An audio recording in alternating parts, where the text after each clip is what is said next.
Welcome to ஸ்ரீமித்துஸ் kitchen. இன்னைக்கு நம்ம சிறுகீரையில் கடையல் பண்ண போகிறோம். இங்கே பாருங்கள், நான் சிறுகீரை 2 தடவை நல்லா அலசி மண் இல்லாமல் எடுத்து வச்சுருக்கேன். இதை ஒரு பவுலில் வச்சுருக்கேன். இப்போ வந்து நம்ம ஒரு கடாயில் ஒரு ½ கிளாஸ் வந்து நான் தண்ணி விட்டுருக்கேன். நான் நிறைய விட்டோம்னா கீரை தண்ணி வேஸ்ட் ஆகிடும், அதனால் திட்டமாக விட்டுருக்கேன். இப்போ நம்ம வந்து அடுப்பு பற்ற வச்சுக்கலாம்.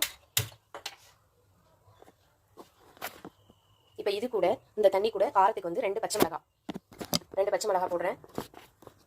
ஒரு 4 பல்லு பூண்டு சேர்த்துக்கலாம். இதோட இந்த கீரையை வந்து இதில் விட்டுடலாம். இப்போ இதை ஒரு மூடி போட்டு மூடி வச்சிடலாம்.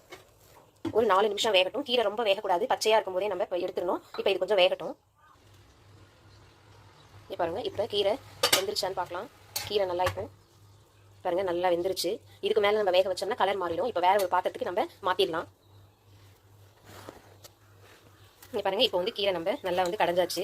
இந்த கீரையில் மீதம் இருக்கிற தண்ணியை நம்ம வேஸ்ட் பண்ணாமல் அதை வடிச்சு வச்சு கடைஞ்சிட்டு லாஸ்ட்டாக வந்து இதில் நீங்கள் விட்டுக்கலாம். இப்போ இது நம்ம இதை தாளிப்பு போடலாம். தேவையான அளவு உப்பு சேர்த்துக்கலாம். நான் வந்து ஒரு இதுக்கு தேவையான கொஞ்சமாக ஒரு 1/2 டீஸ்பூன் உப்பு சேர்த்துக்கிறேன். இப்போ கொஞ்சமாக எண்ணெய் விட்டு தாளிச்சிக்கலாம். 1 டீஸ்பூன் எண்ணெய் விட்டுருக்கேன்.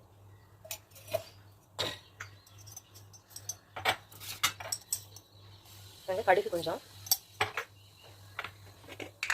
ஒரு 1/2 டீஸ்பூன் வந்து சீரகம்,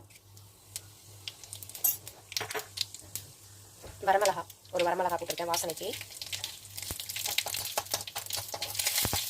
அவ்வளோதாங்க. பாருங்க, இப்போ இதை நல்லா கலந்துட்டுலாம்.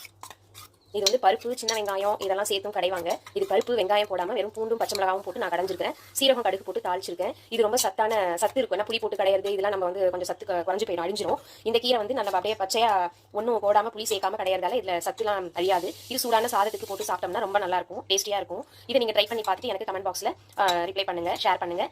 மறக்காமல் ஸ்ரீமித்துஸ் சேனலை சப்ஸ்கிரைப் பண்ணுங்கள். தேங்க்யூ.